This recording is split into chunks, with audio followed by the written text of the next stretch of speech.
Hello and welcome to Show Your Work with Angie Caraway. I am your host, Matt Hogan, and with me is my sister and candidate for HT89, Angie Caraway. How are you doing today, Ange? I'm doing pretty good. Everything's pretty good. Started back to school. Yeah, tell me about that. You've been setting up the new classroom.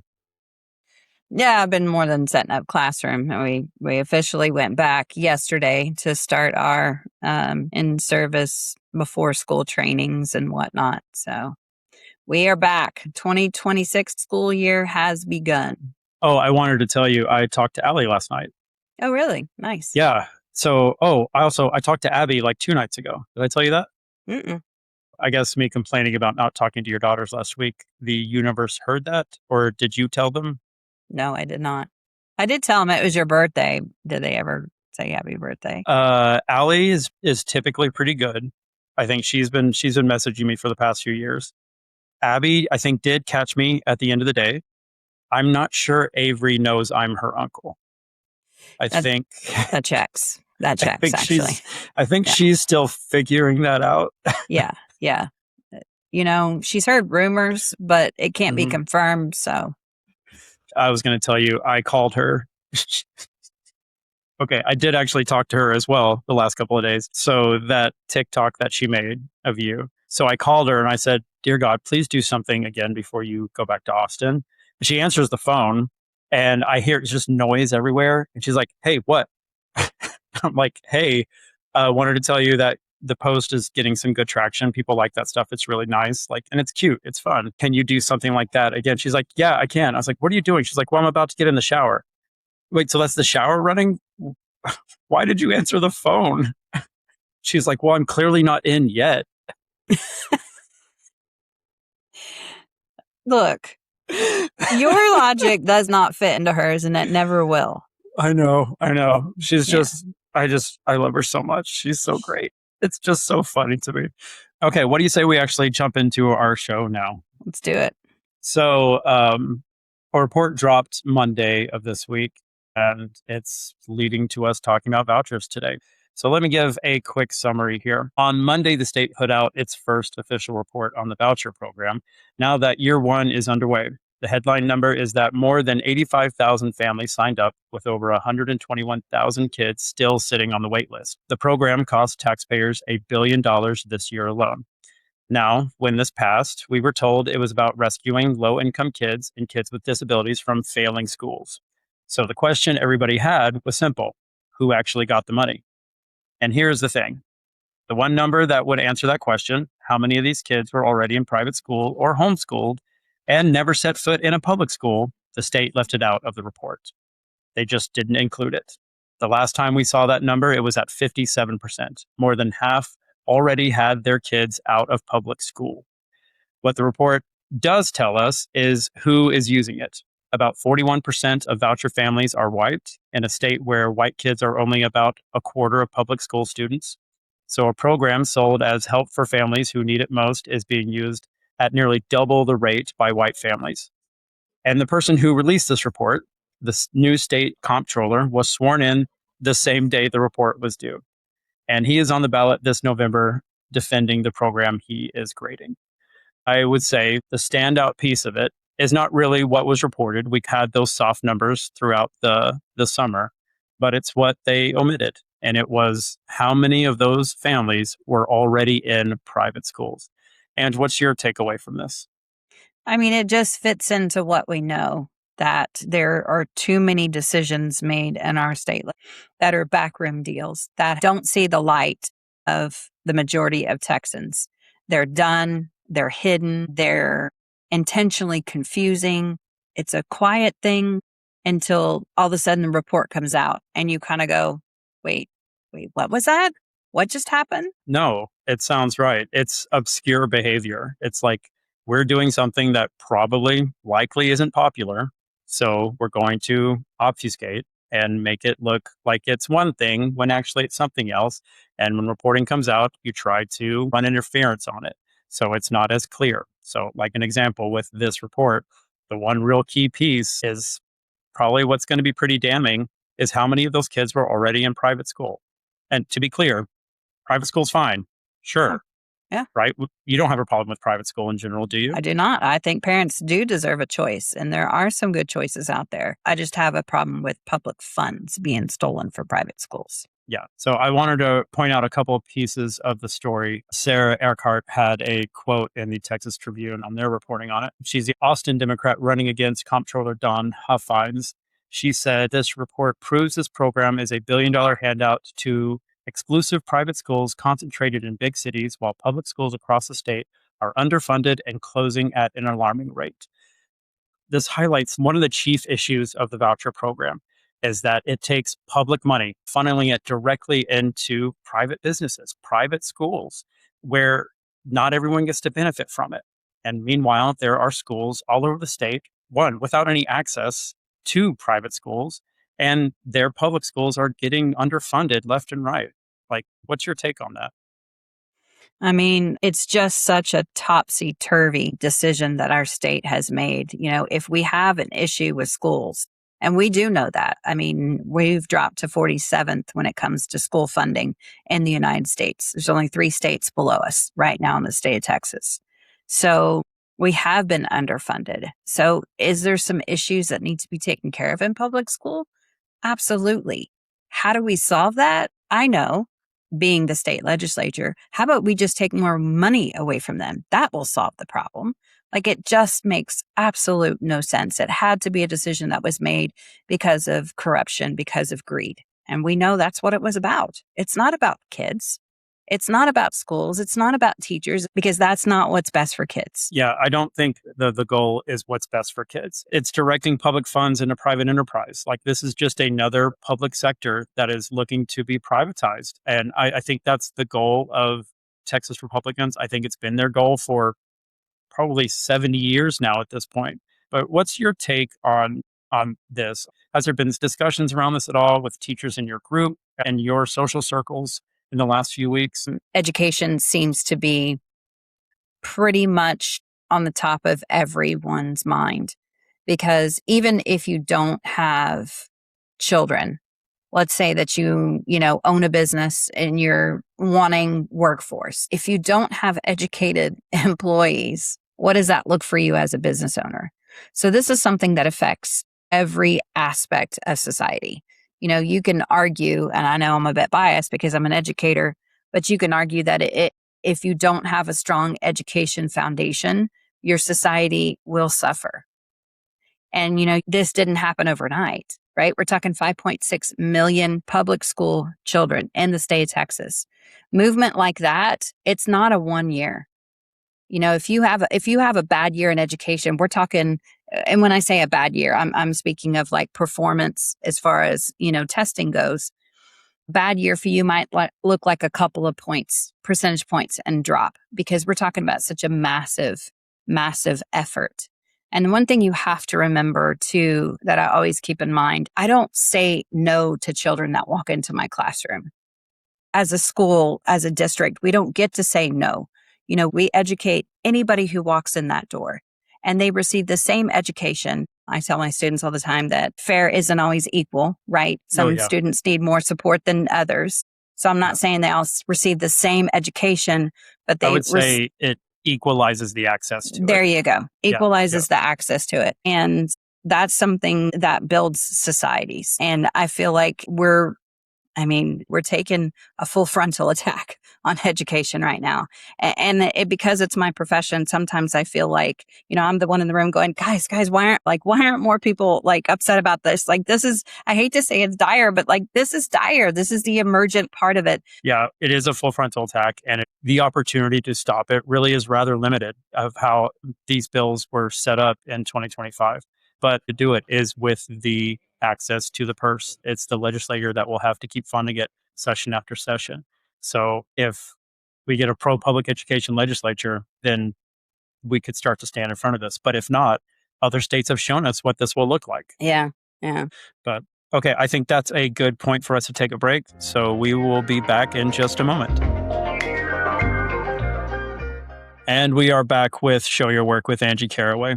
Okay, jumping back into the public education discussion. And you mentioned you're going back into your 15th year. I am frankly kind of curious what that looks like. You mentioned the in-service days, I think is what you said.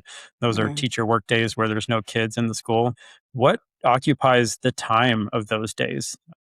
In general, it's number one, get to know the new people on campus. As you can imagine, because teachers are underpaid, there's quite a bit of turnover that we experience every year. Yeah. So it's getting to know the people that are under the same roof with you. You moved to this class. Oh, you moved to that room.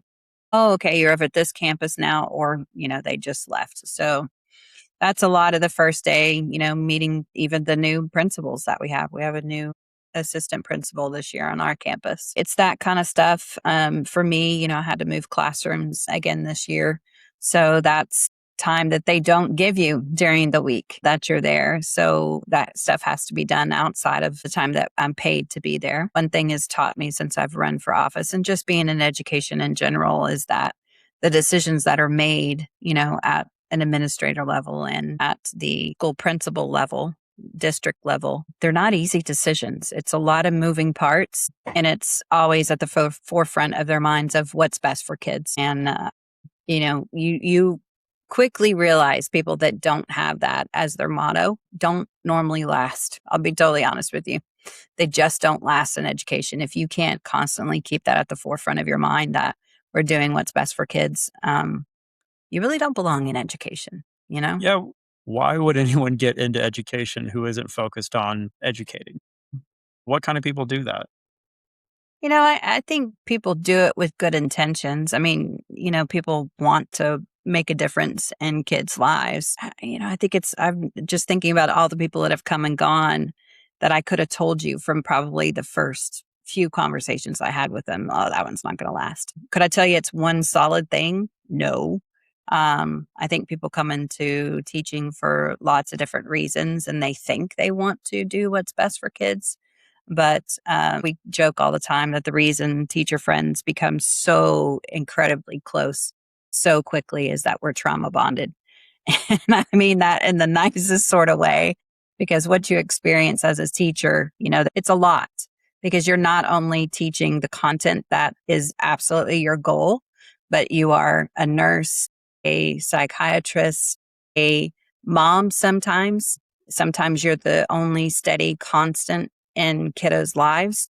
You are sometimes held very highly, and sometimes you can tell that the parents don't really advocate or feel like teachers' jobs are important. Sometimes we're viewed as babysitters. So it's kind of all of that wrapped into one. I don't know how to describe teaching other than you just have to do it. So it's not for the faint of heart. You have to have an equal mix of, wanting what's best for kids, surviving, and I don't know, just it's a lot. Teaching is a lot. You have to remember that you're not going to work everybody. You're not going to like everyone that you work with. And that's the difference, right? As an adult and an administrator and working with coworkers is one thing. I can get along with people that I don't really care for. But when you have a classroom full of kids, and sometimes some kids don't like me, and that's okay. I mean, I don't like you, so I totally get it. I mean, I totally get it. Like sometimes I listen to myself talk and I'm like, God, kids have to do this all day. They have to listen to me all day long. Like that's terrible for them. And I have a unique perspective too, because I've done my entire career in middle school, which is a lot different. And Yeah. I can have one conversation with a person, Matt, and tell you what grade level you teach just by the way you talk. I remember when you first started teaching, just some of the stories you would share with me about managing the kids. That is such a big piece of the role, completely not to do with curriculum. It's just managing the behaviors, managing the personalities of sometimes 30 plus kids at a time and doing that 6 times a day like that. Seven times a day. That's what a wild thing. But I often think back to like what kind of kid I was in school. And I think like by and large, summary of most teachers of their experience with me probably thought I was an okay kid or an okay student, at least maybe a little entertaining. I was definitely like borderline class clownish as a kid. My God, I think back to the teachers that had to deal with me every time I decided I was going to fight the power of Mhm. the administration or the teacher at hand. What a nightmare I must have been to deal with. Yeah, And and I always think too what kind of kid I was, and I tell my students all the time. I remember talking to myself, like my inner dialogue going, "Don't raise your hand," because I always wanted to give the answer because I mm, was paying attention. And I was like, I don't want to be seen as like the goody two shoes, the she'll answer it all the time, kind of kid. I just wanted to be the rightest, not so much the firstest, but the rightest. Um, and that still Yeah, I that was gonna say behavior that still checks. stands. That Yeah, checks.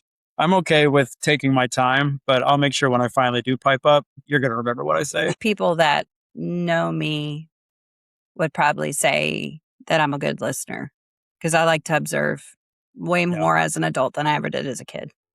yeah, same. But that I think a lot of that has to do with aging for a lot of people. I don't know, the patterns start to speak for themselves. And we've had this conversations before. If I see a lot of myself in your oldest daughter, and I so deeply want to give her the cheat codes. Like I want to give her the, hey, I know you're experiencing like this, but really you're gonna save yourself a lot of time and trouble if you just go this way instead of that. But there's no way to get them that info because by nature, I wouldn't have it if I didn't do it wrong. And you kind of you have to leave that to them as well. That is by far the hardest part of being a parent and a teacher Yeah, is to, it is true that you learn way more from your failures than you do your successes. yeah, And so allowing kids to make those mistakes in a safe space where it's okay if they fail, but they're going to learn from it, is one of the hardest things you can do as a parent and a teacher. It's yeah. I super agree. hard to step back and keep hands off and be like, ooh, they're going to learn a lot more if I stay out of this, Yeah, kind of thing. yeah. That is definitely very tough. Okay, I think this is another good opportunity for us to take a break. We will be right back.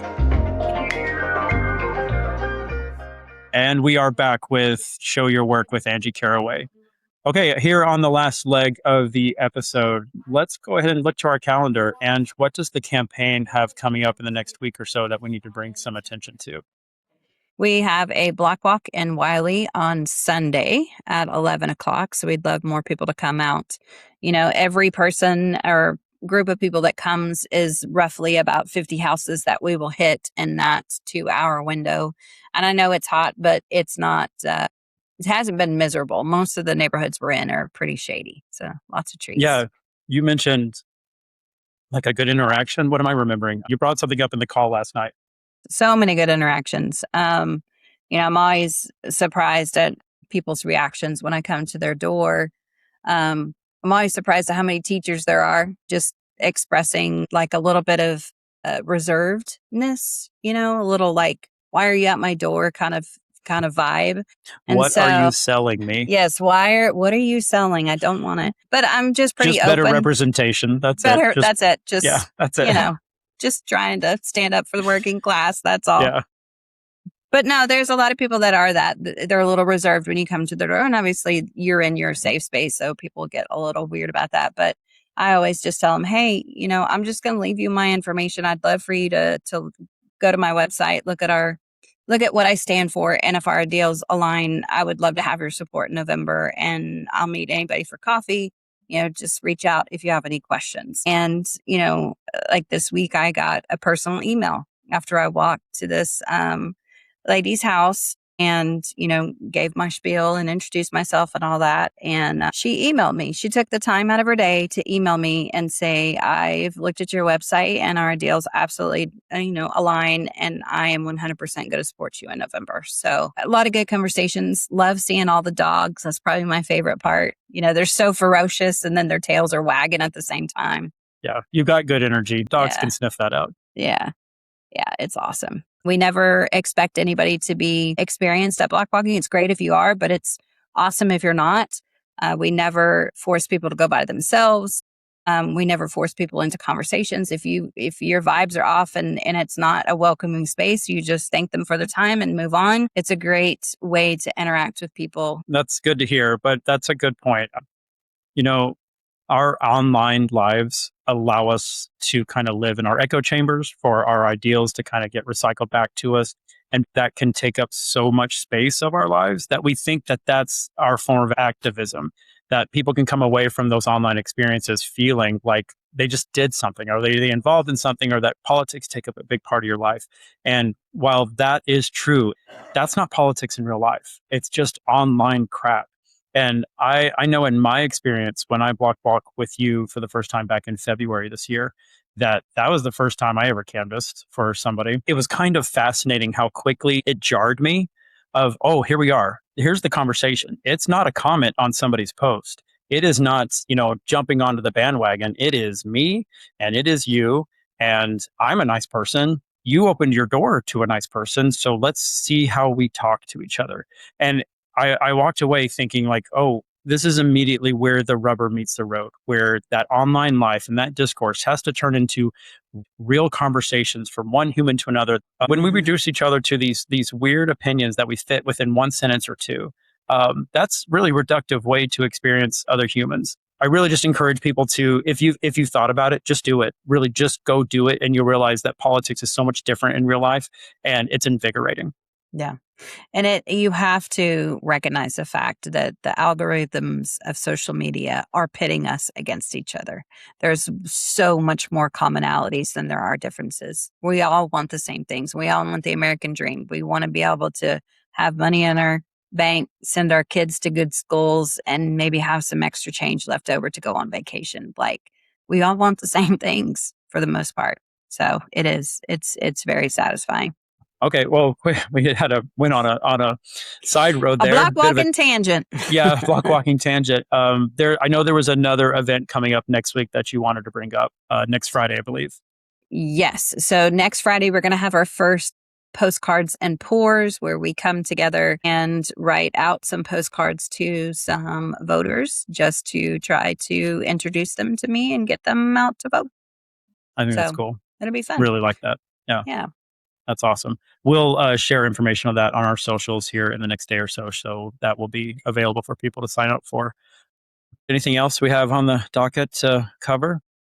Well, I was going to ask you, since you're always asking me the questions, it's my turn now to ask you the hard questions. Okay. All right. Are you ready for this? Katie Couric, So, pitch it. How many times a day do you want to quit working for my campaign? No, just kidding. Don't answer that. I think that's what you asked me last time. Are you trying to convince me to quit? No, please don't leave me. Please don't leave me. No, I was just going to ask you I know there's a lot of stuff that you do behind the scenes that, with the way that we've set it up and learned, just so the audience knows, we have never worked together until he decided to, until I told him that he was going to help me with the campaign. Yeah, decision. That makes it sound like I had agency, and I did not. So we've learned over the process of the last however many months, what our roles are in the campaign. That's another thing people don't teach you when you're a first time candidate and you don't have millions of dollars to hire all these consultants that know what they're doing. So we've had to kind of pivot and kind of see where each other's strengths are. And what works best to move the campaign forward to make sure that we're talking to as many voters as we possibly can. So what have you been working on that has challenged you or made you go, no, we're not doing that? Oh man, God, I hate not knowing the question ahead of time. Welcome to the hot seat, brother. Seriously. Okay. Well, I'll say quite a bit because, my role in communications for you, and really just kind of as your brother in this, is to kind of feel things out. I kind of want to go and test the space before you walk into it. I do that kind of more in the digital space and in the statistics space, while you're going to do it in the real space, and seeing how those align, what my experience is and what I'm learning or what I'm studying, or if I'm taking us down a certain path on what we deliver. That's not necessarily what it's like in real life. That's not necessarily what you're experiencing with the people you're talking to. So a lot of times I'll go off my intuition of what I think this is a good role. And then you'll share an experience that you had at the doors or at an event or something. And it will kind of pause me and be like, okay, is this really where we need to go here? Is this really the right strategy? Because just as we mentioned before, like, online life is not real life. Like, it's just not. Twitter, or excuse me, X, what have you, may have us think that that is what politics is, but it's just not. But I'll say it in summary of what I think I remember what your question is like to not be too married to any one idea has really been a big Yeah. piece that I've taken away, because you and I are both pretty principled people, and I love a good argument, and recognizing that there are a billion arguments to have in this line of work, so you cannot choose to die on every hill. I also want to say kudos to the rest of our team that's not on the podcast. I am just so blessed to have our team. People compliment how well the campaign is going, and I say it's honestly just because of my team. And they're like, "Well, who is it?" I'm like, "It's my two brothers," and I get bullied daily, and I wouldn't have it any other way, because I know at the end of the day, I they're not yes men. They're not there to just take my money and say they're actually doing the work. They're there doing the work. And I think what we've done takes a lot of courage. We are resourceful. Also, Aaron and Amanda, kind of our team philosophy has just been like, this is something we want to do. Can we do it? Let's start researching it. Whoop, no, that was a big fail. Let's not do that again. But it's okay. It's okay to fail. We're trying. No one can look at our campaign and say that we haven't given it our all. And that makes me so proud to have that kind of team makeup. We are, like you said, a scrappy group, but we're getting it done. My opponent will outraise money, but she won't outwork me. So, That's 100%. yeah. That is 100%. Well, we are grateful to have you. You're a fantastic candidate, and it is easy to want to do this work for you. But that being said, I think it is time to wrap up this episode. So, for everyone listening, thank you for your time. We try to drop these weekly as frequently as we can. Please follow us on all our socials. Instagram, Facebook, and TikTok are our primary ones, though we do exist on some others. Our YouTube channel is fresh and new, so please go over to YouTube and follow us there, and share this podcast with people especially people in district. This whole thing's started so we could reach more voters in House District 89. And really, I needed another excuse to talk to my sister. So anyway, thanks for listening, guys. Have a wonderful day. We will catch you next time. And I'll talk to you soon. Bye, guys. Bye.